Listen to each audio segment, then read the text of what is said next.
Hello everyone and welcome back to another video. So today I want to talk about this Warhammer 40,000 8th edition, well basically a tabletop, because every time I do a video or I have my stream, I'm always getting asked the same questions about how do I get into Warhammer 40,000 tabletop. So I wanted to make a video about the process, well the best way I personally think to get into this hobby and to build your army and to pick an army that you truly love. So let's jump in and let's get started. So when it comes to picking a force for Warhammer 40,000, you really want to start by purchasing this book. This is the 8th edition rulebook. You'll have everything in this book, all the rules, and it also has some brief introductions of all the factions which you can play on the tabletop. For example, it has the Imperial Guard, Space Marines, Eldar, Necron, Tyranids. It has some little bit of lore information to try and sell you on the army. So sit down, spend a night, give it a nice big read, and grow attached to one army in this book. For me, it was Space Marines, but for you, it's going to be something different. Maybe it will be Space Marines, but you may be attracted to the Necrons. You may be attracted to the Eldar. There's a little bit of lore in there, like I stated, and that will give you a brief summary of what that race is and how they go about purging in this setting.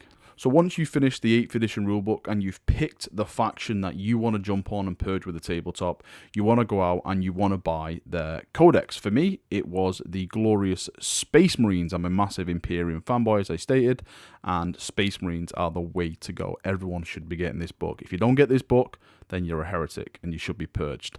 So for me, I went out, got my Space Marine codex, and in this book, you've got to get a ton more information about your factor. For example, for the Space Marines, it lists everything that happened in the Horus Heresy, everything that's happened after the Horus Heresy, and all the new lore which has happened in the 8th edition with the return of rebooted Guilliman, the Primarch, and the big rift in the galaxy, stuff that's happened to certain chapters. New chapters have arisen, some have died off. All that background information really gets you more attached to that faction that you want to play. Also in this book, you have stuff like stratagems, all the rules for your units you're going to be jumping on with, like relics and stuff you can attach to certain individuals in your army. So it's very, very vital that you actually do go out and buy your faction codex book. One of the most important things to remember when you come to pick your factions, that always pick something that you would want to play. Don't go out and pick a faction just because they're super powerful. You saw some bat reps and they never lose, so I want to make an army that will never lose. Don't do that, because what will end up happening is that you'll end up building this force and you'll gradually just think, oh, there's just too much effort in this. I can't really be bothered. And your mind will wander elsewhere, and that project will be put on a shelf, and 9 times out of 10, you'll probably never come back to that project. If you have passion about the force you're building, that's what pushes you over the line to get that project finished. On the subject of getting your project finished, remember that you will have to paint your models, so this applies to painting as well. For me, when you pick Space Marines, you have a ton of options to pick to do your chapters in. So for example, I'm a massive Imperial Fist fanboy. As you can see behind me in my cabinet, I've got an Executioner force with Space Marines. For me, that is the force I picked, and because I picked that force, because I was so inspired by the Executioners, that for me pushed me over the line to get that army finished and fixed up. I've actually got a video of the full showing off of that army if you want to check out on the channel. So I would suggest to you, again, when it comes to painting, that is a massive choice as well, because the last thing you want to do is to pick, for example, Ultramarines when you really want to do Imperial Fists, and you start painting the Ultramarines, and then you just slowly fade away from it because you think, oh, I don't really want to do this chapter, I'm not really into them, but I've got all these models to paint.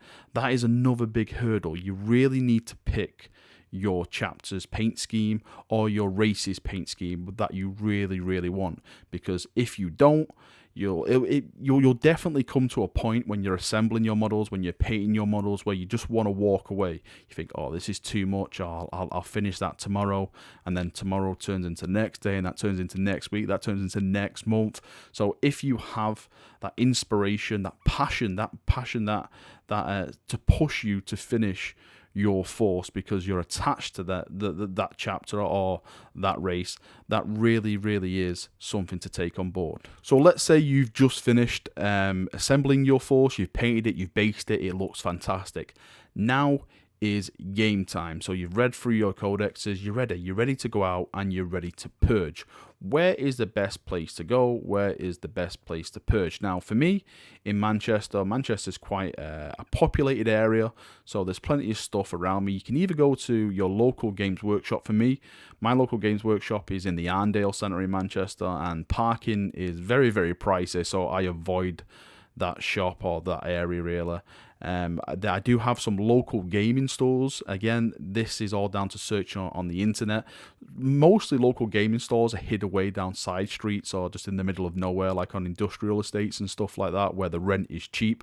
So always go on the interweb and just search, local gaming stores in my area.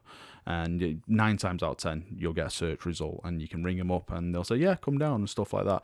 For me, there's 2 around me. There's the Forge, which is in Trafford, and there's also Element Games, which is in Stockport. They're both around a 10 to 15 minute drive away, so it's perfect location for me. The good thing about actually going to these stores, local Games Workshops or your local, hobby store, is that you get to meet a lot of new people. And one of the best things about playing tabletop is that it's a really, really good social experience. You get to meet a ton of new friends. I've met a ton of new people playing 8th edition, and I've only been playing it since it got announced, so I'm really, really glad that I jumped in and started purging on the tabletop, because without it I wouldn't have met all these awesome people that I call my friends. Now actually, me and my friends meet up at Warhammer World, which is located in Nottingham, because we're all spread across the UK. That is our meeting point where we all go to sling dice, socialise, and just talk about 40k and just have a laugh, because that's what it's all about at the end of the day. It's about having fun and enjoying this game with your friends. On the subject of friends and gaming and stuff like that, it's probably always best to try and get your friends into it as well, but don't be put off just be going there like on your own. Like I was in that situation once where I had no one to play with, and all you have to do is just put yourself out there, go and meet new people. I know some people may be like socially awkward. I was back in the day. I could never imagine myself sitting in front of this camera now talking to all you chaps, trying to push you to get into the hobby or something like that.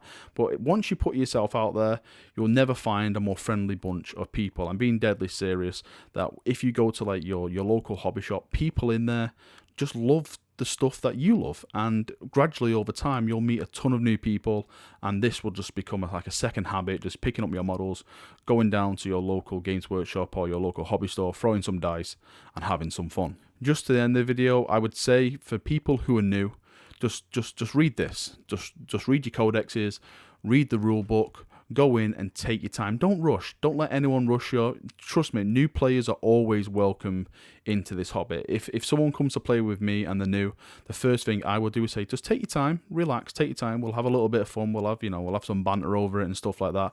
Don't rush, and just ease yourself into it. The last thing you want to do is panic and think, oh crap, I'm going to let this guy down here and stuff like that.